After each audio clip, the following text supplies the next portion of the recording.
Hang on. Good evening, everyone. We are live on the Shaun Attwood channel. I am Lauren, the Insider, and I am delighted to be joined by Professor Hamamoto, who is a world-renowned expert. He is in cultural forensics, and tonight we are going deeper down the rabbit hole than anyone else has gone when it comes to military, industrial, Hollywood, mind control complex. We have heard about this a lot in the news recently. We've had Candice Owens talking about it, but there is no one that knows more than Professor Hamamoto. Thank you for joining us, Professor. Ms. Lund-Farrow, it's a delight to be back with you. Thank you for the generous, highly flattering introduction. I hope to live up to the hype. We're talking about Hollywood. Okay. I'm fascinated to talk to you about this because this is a rabbit hole I find myself going down time and time again. And we seem to get snippets within the mainstream media, and we hear lots from survivors and victims of this very mind control. For anyone that's not aware of the mind control that's often used by the three-letter agency, can you give a brief overview? Absolutely. It is established beyond any type of refutation that people can muster at this late date. There's an entire body of literature, dozens of books that talk about the complicity of the so-called intelligence agencies. And by the way, this is an Anglo-American project. We're focusing on Hollywood, but London is very much part of this, especially the city of London. But the research is in, even academic research is not just the people that we see on YouTube and the retooled comedians who are presenting it like they just discovered the moon. Right? The whole field has been glutted by these characters who are going for the punchline. I'm here to report to you, this is the good news, that within the academic world itself, whence I came, we're very much on top of it for decades, because that's the origins. I was working for decades in the belly of the beast, and I'm quite familiar with the literature. Let me give you one example. Please stop me if I've just run on too long. Just yesterday, I did a marathon session on Anthology 4, released by the Beatles group, with Scott Williamson, who runs a really great program called Pop Goes the 60s. And it's not fluff at all. It's very, very deep. So I didn't get a chance to show off this new academic journal published by the University of Liverpool. Oh, lovely. It's called the Journal of Beatles Studies. I have the very first issue here.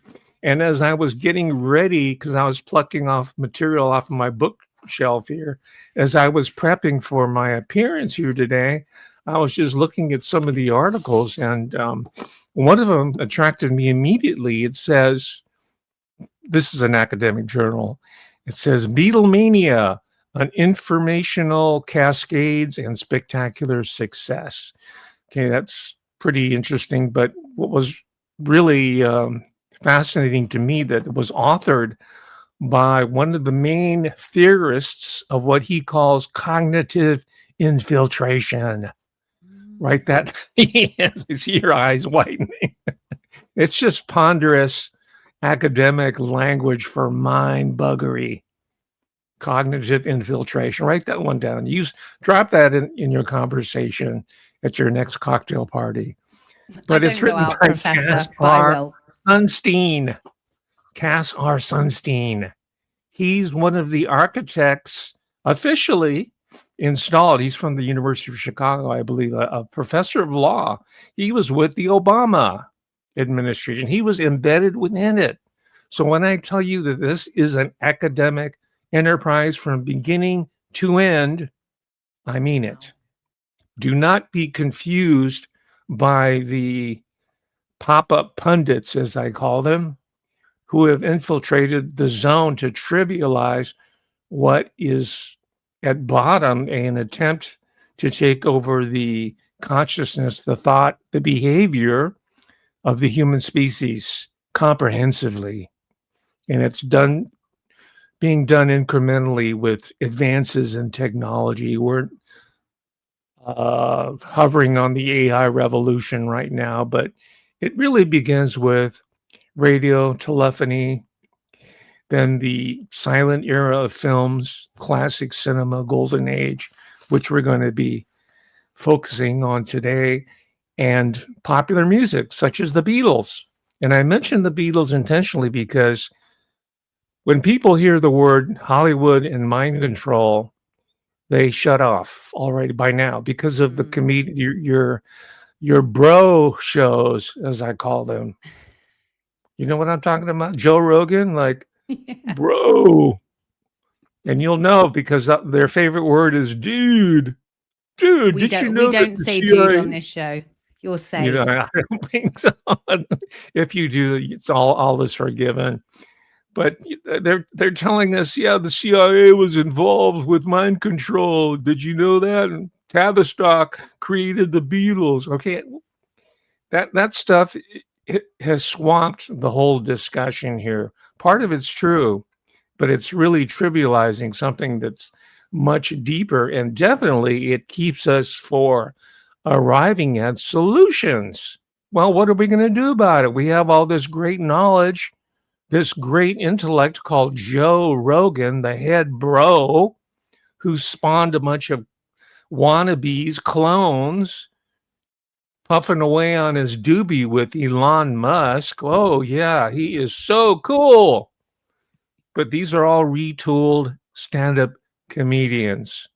It's a great profession. I'm not putting that down.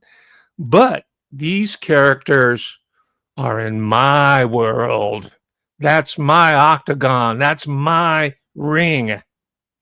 So if they want my space, they're going to have to battle me for it. Professor, it's so interesting because we've always been conditioned to trust academia and to think that's leading the way to a better life for us. But time and time again, we hear of academia working against us or in a really shady, not transparent way, because we've seen that Jeffrey Epstein was obviously heavily involved within that area. And we only ever seem to get parts of the puzzle. And then as you're trying to put the puzzle together, it's almost like we get distracted and something else happens. Well, absolutely. That's intentionally done to place more pressure on institutions like Harvard, MIT, all the different institutions that people like Epstein have bought out, really, on behalf of his paymasters, whose name we will not mention at this point. But I think most people are educated by now to know about the hidden hand behind all these characters. Yeah, it's to discredit them. And I think you bring up a very important point. Just because we have the misuses and malapplication of some very important insights into human consciousness, behavior, political behavior, and cultural expression does not mean that all of it is tainted. And this is also true for our approach to actors, because in the graphic for this particular show, we have one Tom Hanks and juxtaposed with who's the other character? Also controlled, a controlled asset, right? Tom Cruise. Tom, okay, how could I forget? I try to blot him out of my imagination.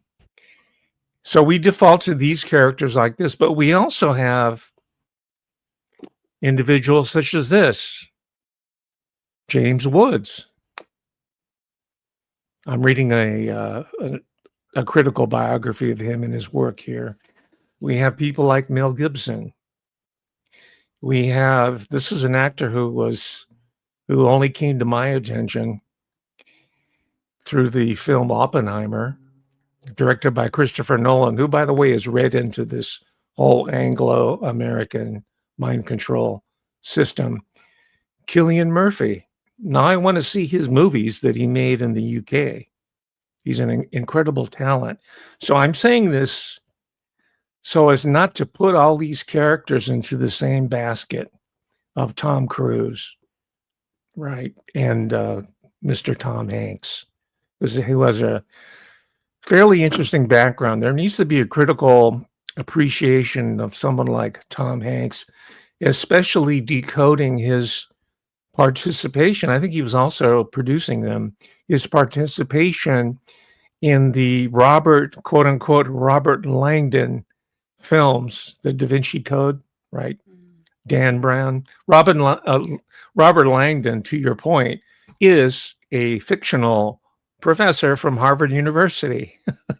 He's a professor of symbology, but he's heroic. But in the film and in the book itself, it obscures more than it reveals. And that was part of the psychological operation. Now, it just so happens that I saw parts 1 and 2 of the trilogy. I saw when it came out, the Da Vinci Code, like tons of other people back in 2007, 2009, something like that. And I finally watched the 2 sequels. And the way they're edited, the way they're constructed, it's herky-jerky, and it's intentionally constructed. And it's directed, by the way, by Ron Howard. And the American audience here will recognize him as a child actor from television, American television, the Andy Griffith Show. He grew up and became a director of these Tom Hanks type movies. That's Ron Howard. And they're all disconnected. They're disjointed. They're scrambled. And I couldn't figure it out. I could hardly follow the plot. And I think that was intentional because they had tons of money to throw at the movie. The intentional is to confuse, to disorient, and to also reinvent storytelling for the new generation. Storytelling itself has undergone a radical transformation. It's no longer even cinema as we knew it from the golden age. It's more like video games. And that's where your people like Christopher Nolan come into play, right? He hasn't written any video games as such, but he's beginning to show the cognitive infiltration. I'm using that phrase from Professor Cass Sunstein. He's showing signs of the cognitive infiltration of the video world, where there is no human center anymore. The POV, the point of view, the perspective, the humanity of the individual, the hero with 1,000 faces, as the other psyop operative, Joseph Campbell, called it, no longer obtains. It's decentered, abstract, free-floating world. You're not going to hear this type of analysis on the bro shows. It's just not going to happen. That's because it's because you are Professor Hamamoto and we're not smoking anything like Joe Rogan. So we are, thinking clearly to dismantle this. Professor, can we go a few steps back? And I want to ask, because this is always something I really struggle with when I hear people talking about mind control. Mm-hmm. They say Britney Spears is under mind control. They say, Bruce Willis was. Demi Moore, all of these people. And we're told it's the 3-letter agency that recruit and have them under their wing. What's the first step of getting someone, and how has it only kind of come out in recent years within, I guess, the wider landscape? I mean, maybe everyone else has known this for years and I'm late to the party. If so, I'm very sorry, viewers. I will make up for it in extra rabbit hole digging. Well, they are identify these characters that you mentioned and more, and they're in the process right now. They've already into the intake step. They're identified at a young age. You mentioned Britney Spears. Just so happens I'm starting on her autobiography. I think it's called The Woman and Me. It's quite good, actually. And she talks about how she was, we call it grooming. Can I use that term?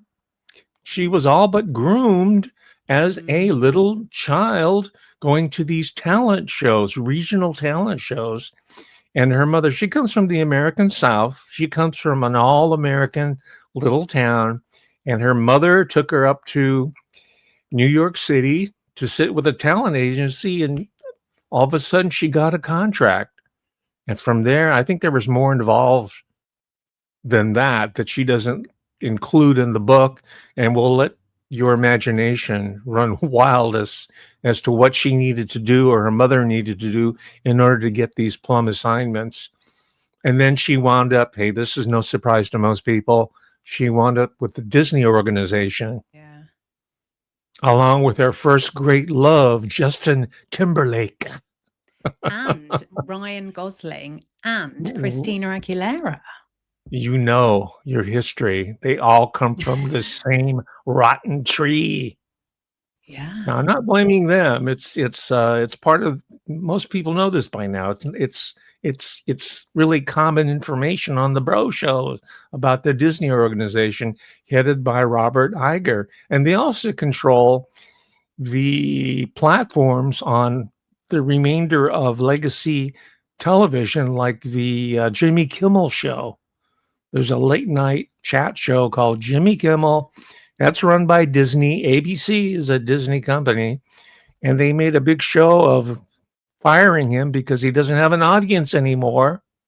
They're watching the Shaun Attwood show. The Generation Z are watching YouTube, not Jimmy Kimmel. And they reinstated him because of supposed protest by all the boomers who haven't found out about the internet yet. And those are the shows where people like Britney Spears and some of the other celebrities have been ruled out, but they start young. I think Demi Moore was also a child actor, Mm. and she came up, I think, in my attention, she came up during the Breakfast Club period. There was a whole cohort of people that were cast like the Mickey Mouse Club as an ensemble in the Breakfast Club, and they had all these other characters who spun off. Demi Moore was one of the main ones who Do made it. they know they are under mind control No, at the point, when they're scouted, when they're brought into the fold? Do they know what's going on, or is it very gradual? no, I don't think they're conscious of it. I think their parents might be aware. They're sort of acting as facilitators, to put it kindly. I could use the word pimp, but that might be a little bit too harsh because most parents want the best for their child. If if the child says, "Mommy, I want to sing, I want to dance, I want to perform, I feel like I want to act," if they have the means, they'll try to make that dream come true. And in the case of people like Britney Spears or whoever else, Christina Aguilera, it seems to follow that same pattern, sort of a gradual induction to the moment that we're all waiting for, not we, because I'm not a pervert, but the public is ready to see them go nasty. Mm. This is when the mask goes off and they come out half dressed and naked and performing in the Super Bowl, having wardrobe malfunctions and getting involved in all sorts of skanky public displays. It's really interesting on the Britney Spears angle. I remember she was managed by Larry Rudolph, and he managed her excellently, in the sense of, you only saw Britney Spears when she looked like a superstar. And I remember when she parted ways with Larry Rudolph, and the whole narrative that was spun in the media was that she'd lost the plot and Britney off the rails. And for everyone, probably in the public, they thought they would have believed, what they were reading, because the picture was matching the narrative. But I remember, because this was early when I was in PR, I thought, Mhm. no, he's just really had to work around the clock to maintain that image, because she's probably always been like how we were seeing her at the point they were saying she was off the rails and crazy. And Mhm. it then reminded me of how in the mainstream media and in the entertainment business, when I was doing my research for speaking to you, I've long said that I feel that media is a form of mind control. And someone asked me, when, did you know what you were doing was wrong and immoral when you were in the industry? And I never Mhm. knew, and no one ever sat down and said, this is the narrative the clients need to follow. But you're almost indoctrinated into it. And then when you leave mainstream, you just come up for air, and it's like, whoa.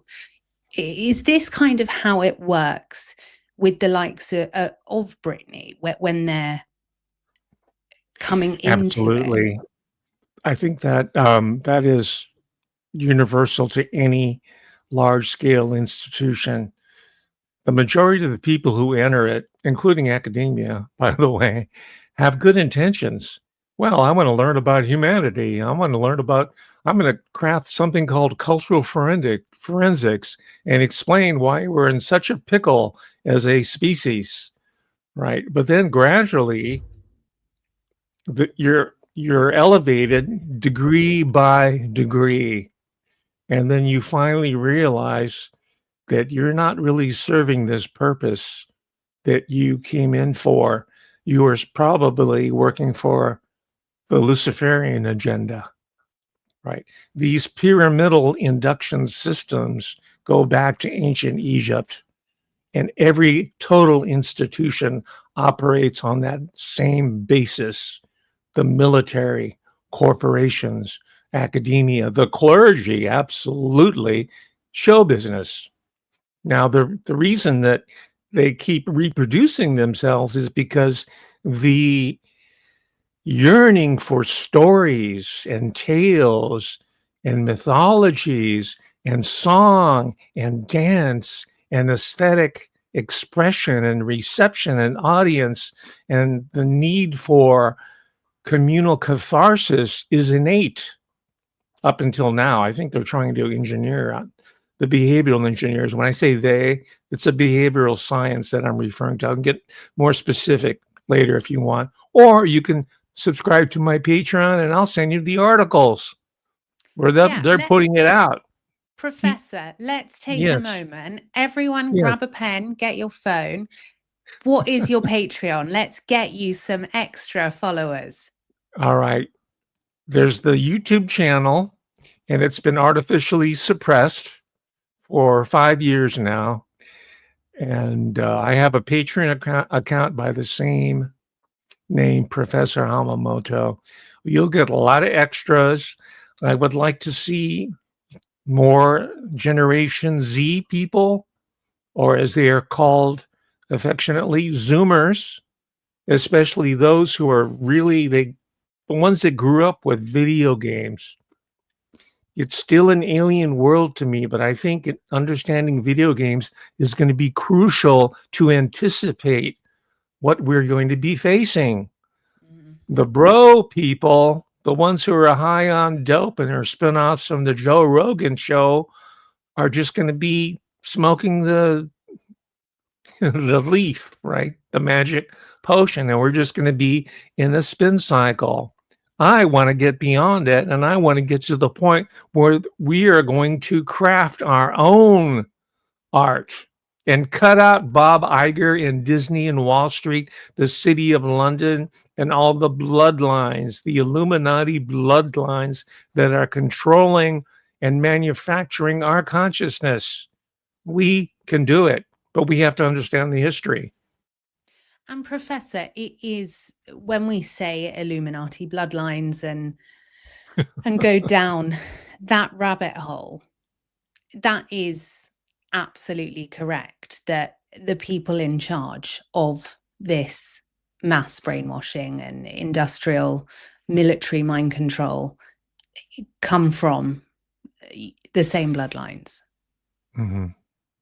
Yeah. Did you understand that when you first started out in the public relations industry? No, I I fell into PR by accident, but my dad was in okay. PR. But in Oh, entertainment, it is interesting because very rarely in entertainment and music do you have people that aren't in some way connected to the industry. aha. It's a culture, isn't it? It's a subculture, Yeah. and it's a legacy. 'Cause I'm asking these questions because I wanna understand why, despite the fact that all the, bro shows know that it's bad for us and the alphabet agencies why it keeps reproducing itself. Because it's like a rhizomatic system. It's not a root system that you can just pull up the weeds and it's gonna disappear. Mm. It goes through, in your case or in many other cases, it goes through transgenerational knowledge and experience and contacts, of course, networks that are rhizomatic in nature. That's why they by definition they can't be uprooted. But we'll find ways to work around it. Now, let me take the opportunity to because this talk I hope will also spur further research for people who are watching instead of sitting back passively and watching Joe Rogan go on his high.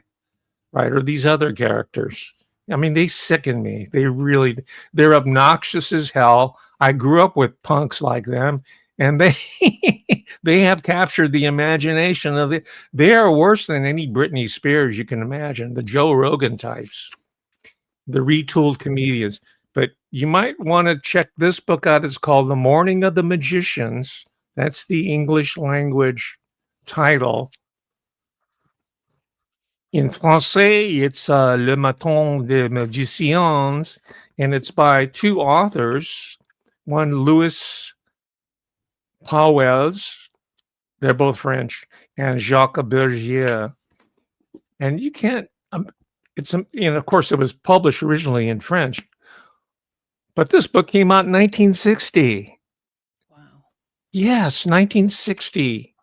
We're like in the midst of the Cold War here. So I'm trying to find some information on both of these individuals. I think they were probably Rosicrucians, and they were spilling the whole plot because most of what we're seeing on the Joe Rogan show and all the pop-up pundits, all the recycled information, your Whitney Webb material, all of these characters, your Candace. Oh, I'm sorry to mention her name. She doesn't need any more publicity. I love her, In addition, Professor. it comes from texts like this. Yeah. Right? This is all recycled. So we have to get out of the spin cycle and find out how to come up with our truly alternative culture. This is what John Winston Lennon was saying before he was whacked by said three-letter agencies at age 40. The anniversary of assassination is coming up in this month of December. John Winston Lennon, his middle name after Winston Churchill. He was a proud Englishman of Irish extraction, and he knew the truth. He was getting off the EMI, electronics musical instruments is what supposedly stands for. EMI Studios is where they did most of their recording. They renamed it to Abbey Road. I've been there. It's wonderful. It's like a pilgrimage to me. But EMI also stands for electromagnetic interference. EMI. And I think the people you're in PR, you know about advertising. Your father was an advertising man. You know how they like to play with these anagrams and these codes and these initials. Well, it's like EMI, and that's what we're getting. We're getting electromagnetic interference is getting plugged right into our system, our sensory system with the so-called iPods. well, it's like television as well. I saw this in Out of Shadows, the documentary Television, and you think, how Yes. did I never think that's what it was before? Yeah. And it's known as a medium because it's not well done. That's an old joke. And Auntie Beebe is one of the pioneers in it because they were at the forefront of all the technologies necessary to transmit these incredibly informative and entertaining and entertaining information. And recently, Auntie Beeb was busted for re-editing a Donald Trump talk or a speech. They do this consistently. And this rear guard, this is why I'm calling this an Anglo-American operation. And Donald Trump, ladies and gentlemen, is a foe of the larger Anglo-American tyrannical system, which includes making America first as a political economic system, not the City of London, but mainstream USA. So don't lose hope. Do not listen to these characters who are being paid to pull the plug on MAGA. That's all part of the psychological operation. Now, before we were listening to actors and celebrities, but we got tired of them. Now they're using YouTubers. I'm not bought by anyone. I'm under no mind control. I would not be, compliant enough for that, Professor. I suspect that you're a defiant person from beginning to end. There are people who are they just cannot fall prey for any type of conditioning. Some people can be hypnotized very quickly. Some people, it'll never happen to them. So this is what's going on. It's a war for our minds, as the cliche goes. Very, very, very much in the case of literally the war for the mind. I'll give you another set of readings. The Making of the Cold War Enemy. Right, these are puppets. The puppet show right here. This is an academic book, but the subtitle is Culture and Politics in the Military Intellectual Complex. Right, and it talks about your intelligence agencies, your letter agencies, and it's not connection, but its origins, and in the academic world. There's a whole chapter called Paradigm Lost. Right, it's a play on Paradise Lost, of course. And it refers specifically to Project Camelot. Again, the Anglo-American connection. Camelot is in King Arthur, the Arthurian court. And Camelot was what the PR people were trying to characterize the Kennedy administration. Jacqueline Bouvier Kennedy and John F. Kennedy, they were known, that administration was known collectively as Camelot, because there's a popular music going on that hit American shores. Again, it's the Anglo-American connection, the special relationship, which has been cultivated and engineered purposely so that the City of London maintains control over mainstream USA. And they're really struggling hard now in 2025 because the information is out there now. We know their MO, right? So it's called Camelot, starring none other than Richard Haddis. And they loved it. So they said, oh, this is the Kennedy, we are the new Camelot. And also, speaking of the Anglo-American cooperative popular culture venture or mind buggery, was the embrace of the former intelligence agency Ian Fleming. Yeah. When asked who his favorite literary man was, John F. Kennedy, who was president at the time, he said, I really like Ian Fleming, 007. These are my favorite books. And that was played up. And those are my favorite movies growing up as well. And so I had to, and I'm currently still doing it. I'm reviewing them.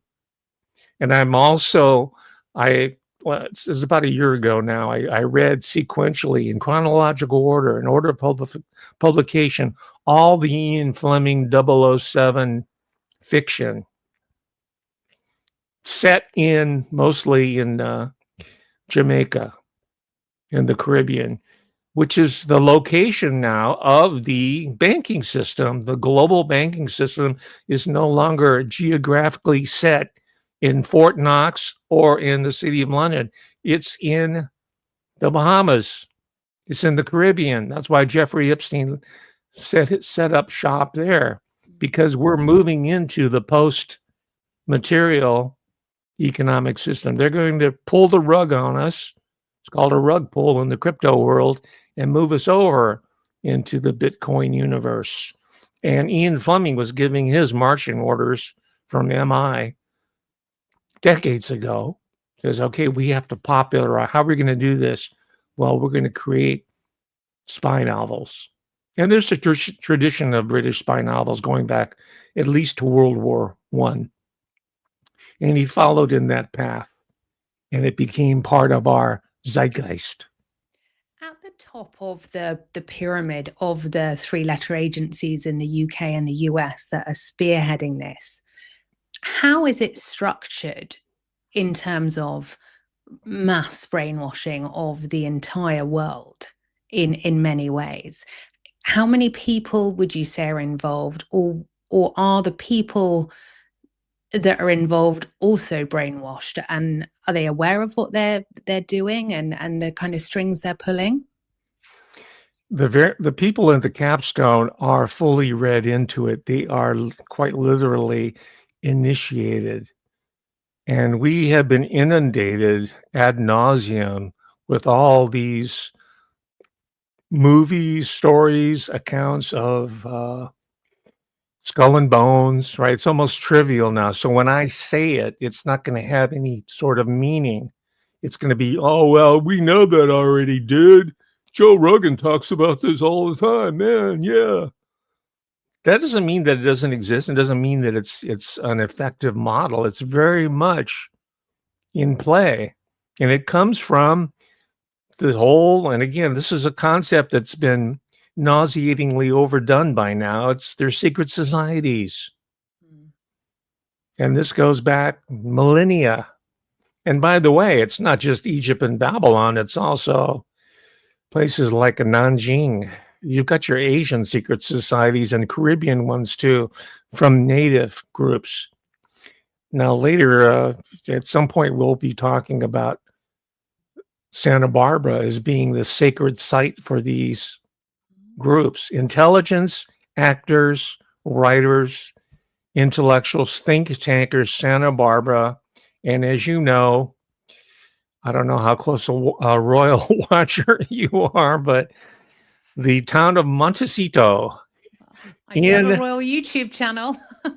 Okay, there you go. You know the name Montecito, right? I do. But that whole area was run by a conglomerate, a federation of Indian tribes collectively known as Chumash.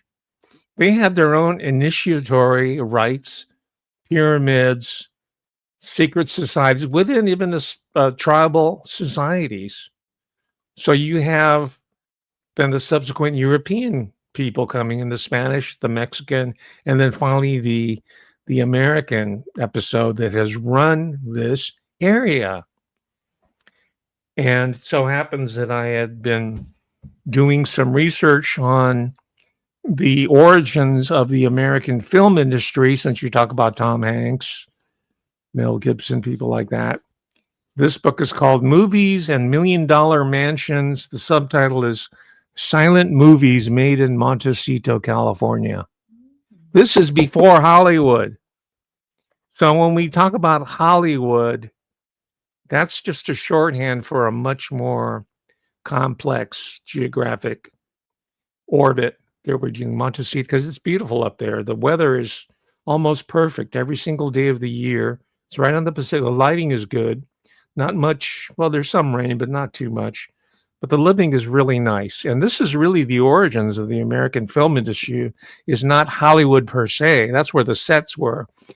There it was up in Montecito. This is why the celebrities to this day have gravitated to the area. And if you look at some of the names, most of them are unfamiliar to us by now. They're lost to history. Most of the talent, especially the acting and the directing talent, were British because they came out of the theater. It was highly developed before the age of cinema, right? Most of your early American theatrical performers had direct experience with the London stage, and it translated into Hollywood movies. So the talent pool itself was built upon the empire. Talking of Montecito, do you think, because there's been a lot recently out about the way celebrities and pastors, whatever the correct way in anyone's accent is to say it, are grouped in places like there and Hidden Hills. Mm-hmm. Do you think that there are religious leaders being sent from three-letter agencies into these pockets of where elites in America reside? Absolutely. Specifically in Santa Barbara, not surprisingly, you're going to find any number of people grouped under the larger generic heading of New Age. Definitely not Christian. Absolutely Luciferian. You've got your Blavatskys, your Theosophists, and you have your, I don't know, this mishmash of different Asian-ish type religions. Anything that's non-Christian or anti-Christian is welcomed with open arms up in Santa Barbara.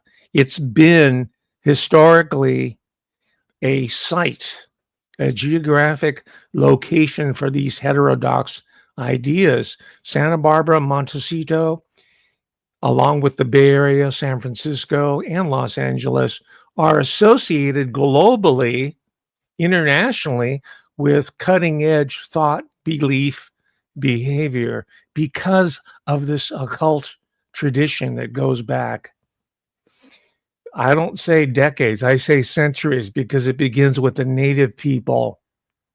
They were the ones who were ingesting the datura plant.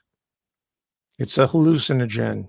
They made rituals. They organized themselves on that basis. And by the way, there's good archaeological evidence emerging that ritualistic use of these hallucinogens, and your own Aldous Huxley, by the way, came to Hollywood specifically so he can indulge himself in this. There's a really good book called Huxley in Hollywood that talks about his foray into quote unquote Hollywood. But there's evidence that these native people, the Chumash, they got their ethnobotanical science from the yellow people, right? Your people, Professor.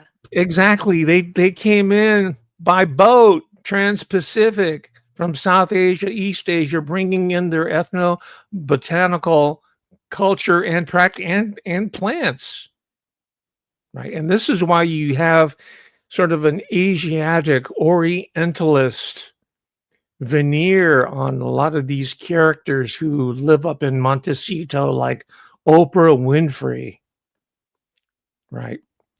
So I know she has a home in Maui, and then Ellen DeGeneres and her quote unquote wife used to live there. I think they moved into your country. Maybe they're moving. I know they had a home there. A lot of celebrities. These are just some of the more well-known ones there. So you have a whole tradition of witchcraft, right, from Europe, German, English, French Rosicrucianism. You have native and you have Asian. And I mentioned Oprah Winfrey. Her people come from the South. And so they come from Voodoo. We're talking about Haitian. We're talking about Toussaint Louverture. We're talking about the Haitian Revolution, which is what the colonial powers like France were afraid of. I mean, the black people of Haiti overthrew the reigning colonial empire, France, the Empire of France, and they created a nation called Haiti. So they determined they would never rise above the certain level of squalor. And this situation obtains to 2025. And the same pattern was repeated all over the world. It was attempted, including the yellow world, the Asian world. Now, the reason why the yellow people in Hollywood slash Anglo-American films coming out of London do not show people like me, especially if we're heterosexual. If you're gay, if you're a gay Asian man, you're in, okay? But not a heterosexual like me. We'll put Steven Seagal where I should be instead. You don't see us, and if you do see us, we are Dr. No. Right, alluding back to Cubby Broccoli, Albert Broccoli, and Ian Fleming, Dr. No. There's so much racism within the entertainment industry as well towards yellow people. And I just, in case viewers weren't on the last stream, Professor Hamamoto told me to call him a yellow person. I am not being incredibly rude by doing this. You did encourage me to. But there is, you very much get pigeonholed. And it's like when the three-letter agencies are recruiting for the world stage, it's like, we'll have a few of those Haitian voodoo, that'll be Oprah and Beyonce. We'll have a few yellow spies, and then everyone very much stays in their lane. And this is so interesting because when you see these people, there's so many examples, but when you see someone that tries to diversify or go against that set narrative, the backlash is unbelievable. And the very ecosystem that has pretended to nurture them and build them up then tries to destroy them. Yeah, absolutely. This is something that I rebelled against professionally through my entire career, and that's probably the reason why I was banned from the university, quite literally banned. I'm no longer entitled to ever hold a job with the illustrious University of California system. Right? I've been blackballed. I've been excommunicated. I don't mean to be dramatic here. I mean, they had to bring in the former head of Homeland Security, Janet Napolitano. They made her the president of the University of California just to subdue this yellow man. And why are you banned? Because I wasn't staying in my lane. They said, just talk about Oriental issues. You cannot talk about the Illuminati. What do you know about Sir Walter Scott? How can you speak authoritatively on Ian Fleming? What do you know? You were not inducted into the Knights Templar like he was. I suspect his father was a Scottish banker. My theory, my hypothesis, that James Bond was a Templar Knight. That's why by the end of the series of books, Q wants to give him, or is it M, one of the initials? He says, well, Bond, I think you've been doing such a great job. I'm going to initiate a process whereby you will become a knight of the realm. And Bond turns it down. This is at the end of the whole series. And I couldn't figure out why he would do that. And the reason why would have been redundant. He is the true heir of Britain. He's a Templar. He's a Scot. He is the legitimate person on the throne, not these Saxe-Coburg, Battenberg family. He can't say that.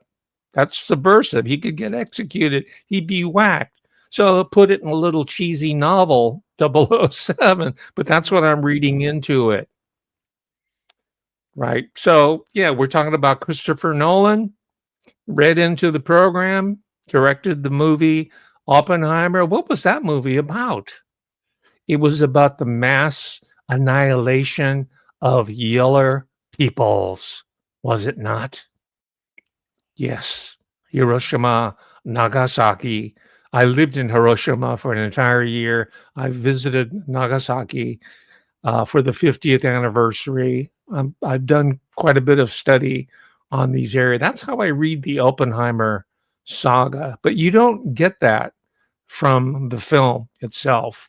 You just instead get a tormented individual who later in life in his career was accused of being a communist rat, and then he pretty much faded into obscurity. But I look at him as an intellectual, and Oppenheimer types are very much in play today in 2025. People like Alex Karp, right?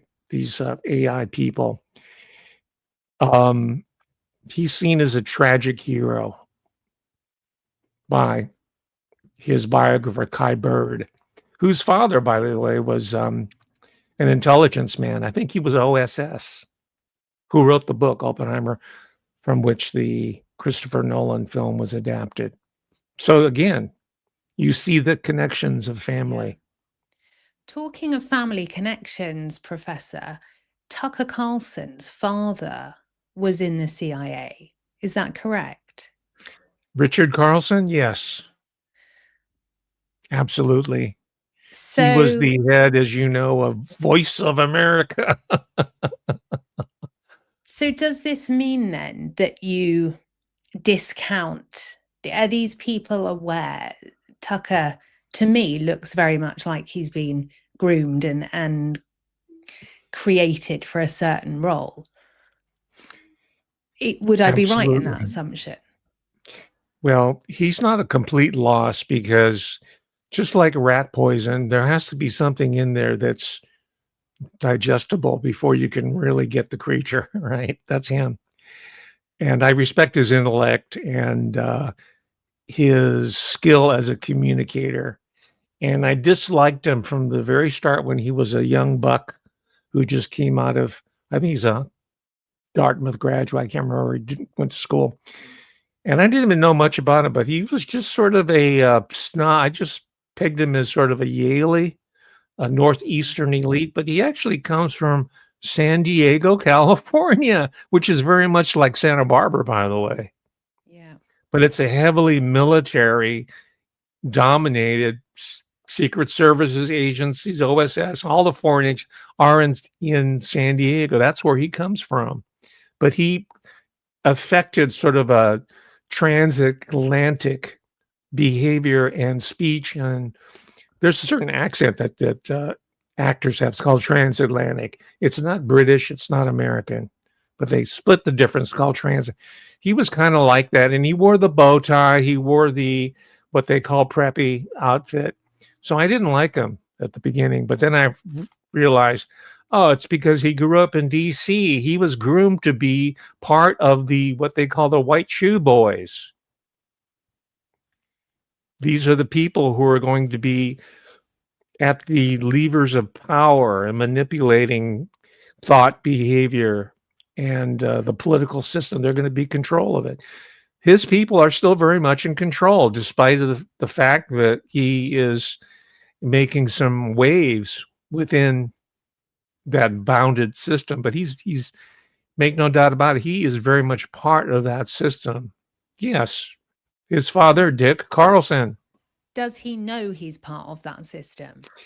Absolutely. He's acknowledged it and he's even apologized for it because he knows that people like you and me, we know the backstory now. There's something called the internet and YouTube and social media. We're not kept in the dark forever anymore. It's really, really a short time before all these shadowy activities are revealed. Look at just in the time we've last talked, all the revelations about Turning Point USA, the administration living in the lap of luck, not living in the lap, they're living luxuriously in mansions, in estates. So, Professor, Mhm. there are wide reports that Tucker Carlson and Piers Morgan are being paid by the Qataris. Obviously, we'll never get the truth on that. I know what I think. Does that mean that the three-letter agencies would be working with the Qataris to hypothetically control people like Piers Morgan and Tucker Carlson? Well, so far as I know, my understanding of the history is that Qatar is a product of British Petroleum. All these Emirates come out, and in the state of Israel itself, I'm sorry to blurt that out, is a product of this larger imperial center based in the city of London. So when you say that they're being paid by the Qataris, you're talking about they're being paid from the city of London as it's passed through Mm. Doha or wherever it might be, or the Saudis, right? It's what they call, as you know, the great game. It's a continuation of that. Now, any type of receipts that you can produce on Tucker Carlson and Piers Morgan, the sleazy journalist who has infiltrated American media, he should be deported immediately, so far as I'm concerned. Get him out this If, country. maybe they'll accept him in Qatar, We don't want him here. No, supposedly, because he's been criticized. Supposedly, he lives in London 6 months out of the year. I think mostly he's living in Florida someplace with the other Euro trash. But we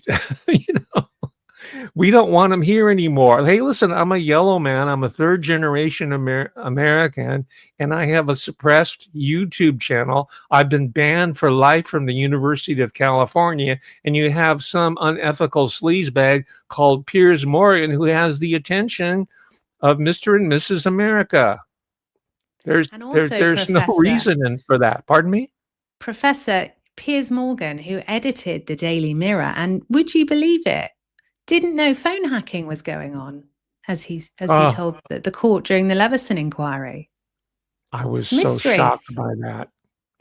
Yeah, one of the journalists, I think his family name Davis, wrote an entire book on that whole scandal. So yeah, this is all part of the psychological operations, spying, blackmail. It's all of a piece.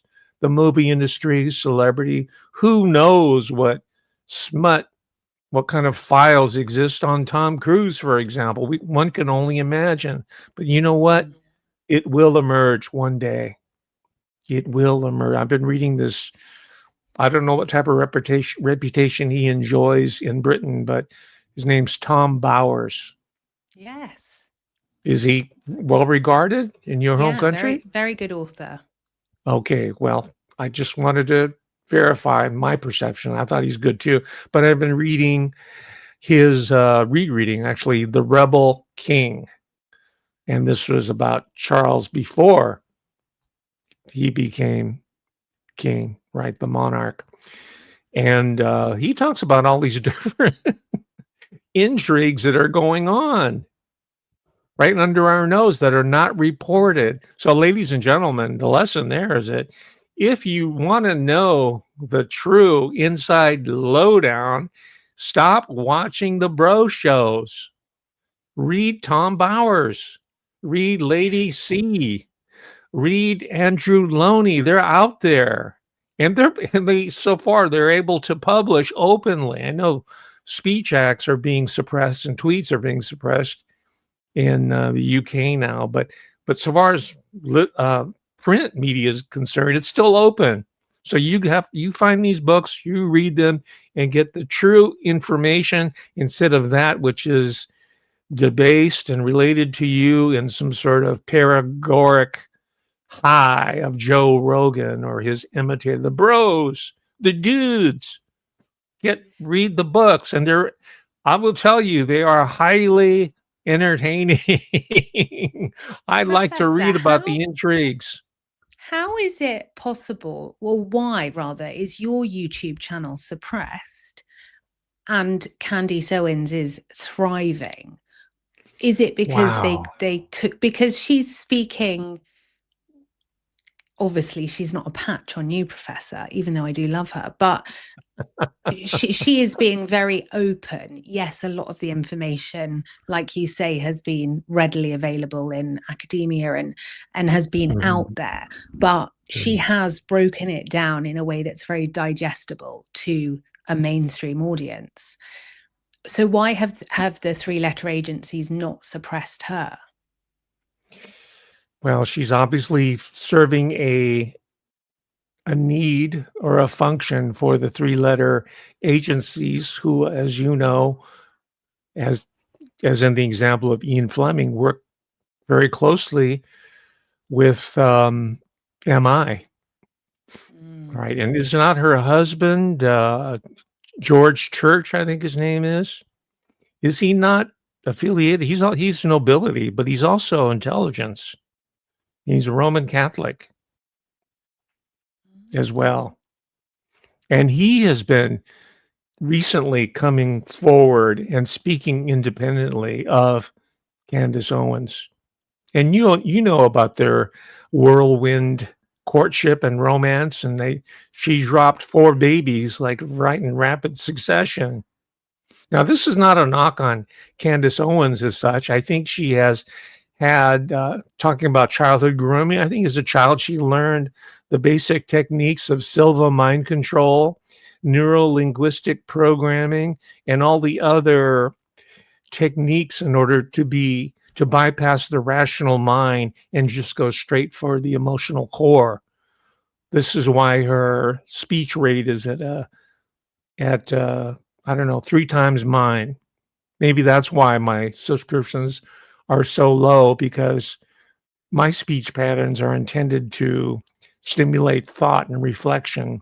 Hers are meant to go straight to the emotional core. I've studied her technique, just like I studied the techniques of these televangelists like Joel Osteen. And I did it in order to improve my own classroom teaching performance. I wonder, how do they communicate? How do they manage to hold an auditorium of hundreds of people with complete focus? This is Joel Osteen. He's a very popular televangelist in America, and I'm sure they have them in your country. And I studied the old tapes of Oral Roberts, the healers, because they are enacting a form of mind control, mass mind control, ritualistic control of the scene. We're talking about MK Ultra. They're actors like Tom Hanks, like Tom Cruise. Anytime you want to lay out there, they have been inducted into the techniques. These are Illuminati techniques. I hate to use these hackneyed terms like Illuminati because the bros have co-opted these terms. They've debased them, but there are certain systems in place. EST is another one by Werner Erhard. There are any number of them that people pay big money in order to master these techniques. Nexium was one of them. The Nexium Tony cult. Robbins. Tony Robbins. There you go. You know who Tony Robbins. He's an international phenomenon. Professor, I was one of the stupid people that paid the money to him to walk over hot coals. I can't believe I did it. This is a confession. It was so, I don't drink anymore, but this was during my drinking days. I left after half a day and went to a pub. It was awful. Oh, I'm so glad I did this talk with you. We found out about your secret history relationship with Tony Robbins. But it was very, when I went, I looked at it as, what on earth is going on? It was like brainwashing, because it's like a sermon, everything about, I mean, it's genius, really, from a marketing point of view. He was speaking at a lectern, and he tells you everything you're doing wrong. And then when you walk out, there's all of, the only thing that can cure you is an alkaline diet, and they've got everything you need to buy. And then after the next talk, it's all set up for something else. So from a marketing point of view, huge respect for him, because it works and runs like a well-oiled machine.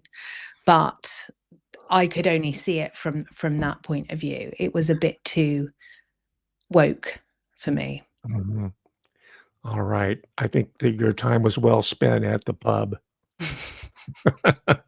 Much better. That's my recommendation. Save your money, go to your local pub, support local business, right? And have fun with your friends. You know, you don't need to buy communion with a bunch of strangers. Absolutely. Yeah. I think that's going to be the next crackdown, right? Against public houses. What a subversive concept, a public house? The cafes, I mean, cafes, these are always hotbeds of organic community agitation and organization. That's why the American prohibition, the amendment to the Constitution said, we're going to outlaw public houses because they didn't want that kind of discussion amongst the people. Right. So I'm not against this type of mild intoxication, whether it's through the herb or through alcohol. Okay. I myself am teetotal, but that I doesn't am mean, now. yeah. Just my I mean, water. oh, there you go. Yeah. Vodka, no, Water's it the, is. I mean, there's plenty enough chemicals in my water to help to satisfy me. So yeah, I don't mean to come off as a Puritan prig, but because human beings, we need to get outside of ourselves periodically, and that's the function of movies, music, art, ritual, dance, religious services.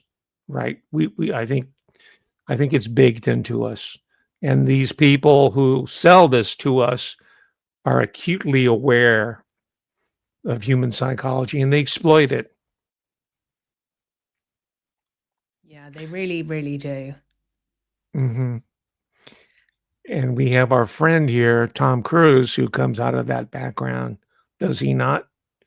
We're not going to touch that third rail, though. That's interesting, actually, because that's just reminded me of Scientology, and that's a very much a way to control someone, as is Freemasons. There are so many different, like you say, they're not small, but societies that exist to keep Mhm. people under mind control, really. Yes. And I've been studying recently the role of fear in movies, in media, in order to keep the audience, the human population, in a constant state of hypervigilance and dis-ease and pliability, and make them into highly manipulable future prospects for the next therapy that's being marketed out of Santa Barbara, California. So I've been looking at filmmakers like Roger Corman, because there's filmmakers at all the different levels, for the intellectuals, art films, to the middlebrow people, Christopher Nolan, and also for the teenagers like Roger Corman movies, the real low budget ones, and also popular directors like Professor Wes Craven, known for his Scream series. He was a professor. He was read into the protocol. He knew it. He wanted to be a real filmmaker, but they said, Wes, you're going to do some jobs for us here in the porno. He started as a porno filmmaker in New York. And they said, well, you have some good ideas. Why don't you come out to LA and we'll make some quick bucks making horror films. And before you knew it, he was identified with the Scream franchise. And he traumatized a whole generation of those youngsters who were going to the theater with their girlfriend. They already had anxiety whether they're going to dare to put their arm around the girlfriend in the dark. And there they are, being scared out of their wits, holding each other, mixing together sex and fear and horror. And then they grow up to become professionals at the FBI, and they become congressmen. They have undergone generational trauma through these movies. Wes Craven. And it's interesting to note that Roger Corman, who claims never to have lost any money on his cheapo movies, I never used to watch them because they were so awful. He made tons of money. He started out, he has a degree in, guess what? Engineering. He's an engineer. He's re-engineering the built environment, and he's engineering the soul. And he's got his degree from none other than Stanford University. People keep talking about, oh, SRI, the bros, the dude shows go, yeah, SRI, yeah, Andrei Pruharich and Uri Geller and Hal Puthoff. They just name check these people over and over and over, do the bros. But do they talk about Roger Corman is coming out of Stanford University? No. And he's more important than all of them combined. I've just thought, Professor, actually, it's just triggered a thought. You were talking about traumatize. Kanye West has been positioned as someone that's crazy within the mainstream media. I've got my own thoughts on that. I actually think he's a genius. However, he has spoken about the Hollywood entertainment industry formula being traumatized then monetize, and that's exactly what you were saying is how it goes. Absolutely. If you have any hookups, please let Ye know that I'd like to cooperate with him on a concept album. I think he needs to come out. But He needs. I mean, you're from the PR world. I'm sure your Rolodex is extensive, but I think a concept album, traumatize to monetize. There you go. You've got the concept, the master concept. That'll be wonderful, and he'll have a whole new cohort of Zoomsters, Generation Z, who are going to get into the Yay camp. They're already partly there. They're already rebelling against MAGA. There's sort of an intergenerational conflict. That's why people like that Nick Fuentes is getting a lot of play. By the way, his net worth is about $1 million. Really? Yeah, that twerp Nick Fuentes, he's a nobody and a nothing, and he's obnoxious as hell, is worth somewhere between $1 to $2 million US dollars. Yeah, not bad money for a professional agitator. There's big bucks to be made here. What am I doing here on YouTube? I'm missing out on the land grab, on the money grab here. Tell me. Well, I need a PR professional. Pardon me? I left PR because I couldn't do the mind control, and it's too it's a murky world, Professor. But once you get hooked up with Kanye West, you will be on a bigger stage with the big bucks, and you know how to control people's minds. So oh my gosh, we'll break it down. I like Rhymes. I've liked him from the beginning, and he has a radically skeptical attitude on all institutions. And of course, someone like that is going to be characterized as a nutcase, as a crazy man, especially a crazy black man. This is a image that's been cultivated by the mind buggers themselves. Martin Lawrence, Dave Chappelle, Eddie Murray, all of these characters, when they get out of control of the Harley, forgot the guy's name, Harley Pasternak. Yeah. If they get out of control of the Harley Pasternak, they are characterized as crazy ass N-word. And a lot of people believe, I think, man, that's crazy. They are the rebels. They are like Toussaint Louverture of the Haitian Revolution. They are like the real Professor Griff of Public Enemy. Shaun has told me there's a stream afterwards. So at 8:22 p.m., we have to go. Now, I want to ask you one final question. Please. That the Harley Pasternak figure was Kanye West's personal trainer. Nothing really adds up. Obviously, we don't have time to go into his background. But Kanye wasn't playing ball, and we've seen it with Britney Spears as well. Something Kanye has said is that you have to sacrifice someone in Hollywood to further your career. And when I looked into it, there is a consistent track record of a lot of people being unalived and a lot of famous people not having family members now, and the rabbit hole runs deep on that. Is there any truth with that, Professor? I believe there is. Usually it's a family member, such as a parent. And it's not just in the movie business, the recording industry, but it's also in areas, we're talking about Black people in specific, also in sports, professional sports. Unless these sports characters, such as Michael Jordan, for example, the basketball player, unless they kick back some money, because they have these huge contracts, but the understanding is you're going to kick a lot of it back to us. Unless they do, they're going to kill one of your parents. And sure enough, his father was murdered curbside, Michael Jordan.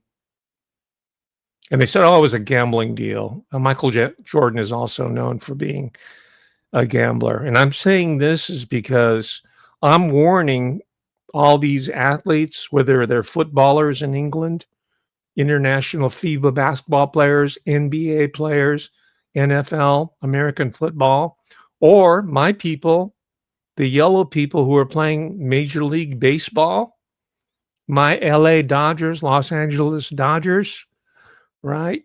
Shohei Ohtani, Roki Sasaki, Yamamoto, $3 trillion franchise players from Japan, yellow guys. They need to hook up with the yellow mobsters because they're going to be screwed out of their contracts or have something untoward happen to them or their families when they are pressed, when they're extorted, because they don't own anything. Look at the ownership of the LA Dodgers. Guess who owns it? Their family name, Guggenheim. All right. I don't know if it's that banking extraction South African Guggenheim family, but probably so. So the reason why I go on these shows here is not to respond and to repeat these bromides like the bros do. I want to anticipate problems. So I'm warning my fellow yellows who have this kind of stack built up, start getting prepped right now. Get ready, because it's coming down. So, yay, I'm reaching out to you, bro. Let's do it. We're going to do sports, everything, music, entertainment, film. This is going to be the comeback. And you're going to own all of it, brother. The publishing, the distribution. Just think it's going to create generational wealth for the West family. And we're right to think that Kanye West is under no mind control, I would assume. No, he's not. We are the ones that are being mind buggered from that. There's another American celebrity who's being held under, it's called conservatorship, right? If you're Wendy in the Williams. Exactly. So if you're a law student out there, there's a whole field for you to be making money on to overthrow that. Britney Spears, all those people we've been talking about. There's something in this endeavor, Ms. Lund-Farrow, for everybody, for all interests, whether you're a creator, a lawyer, an economist, a bookkeeper, a representative, even a PR person. This is a fantastic opportunity for Generation Z people to get on the ground floor because the whole system needs to be overturned and replaced with something human. Yeah, conservatorship. All you kids who are studying law, man, there's your entree point right there. Thank you. Professor, it's always amazing to talk to you. You are an incredibly sharp mind, but you just leave with so much to think about. I can never sleep after I've spoken to you because my mind's just going off in a million different directions. But I'd love for you to come back soon and talk again on this, because it's such a big subject that has been so misrepresented by the bros and the dudes. So it's great to be able to let viewers know where to look. If you could give viewers one book, just one book to read between now and the next stream we do. Well, I would say read the short stories of Agatha Christie. Okay. That seems like an unlikely source, but she's one of the most widely published authors in the English language. She's the creator of, as you know, Hercule Poirot. There are movies, television shows, both in Britain and in America, made on that. And for our purposes, Miss Marple. And she's a proper late Victorian lady, all dressed up in lace. And she seems so respectable and kind and innocent. But you know what? She knows the evil and the darkness of humanity and always succeeds in revealing it. We get such great satisfaction out of that. Well, So let's keep that going. Let's get some books, the book that Professor Hamamoto suggested, and we will put another live stream in with him too. Sorry, hang on. It's that 3-letter agency trying to choke me, Professor. Hang on. No, we've been doing a lot of talking. Please do follow Professor Hamamoto on YouTube so we can unsuppress his YouTube channel and head over to his Patreon. And if you fancy, give me a follow on YouTube. I'm Lauren the Insider. And hit the like button on this. And Shaun has another stream starting, I'm told, within minutes. So we will love you and leave you, and enjoy the next stream, everyone.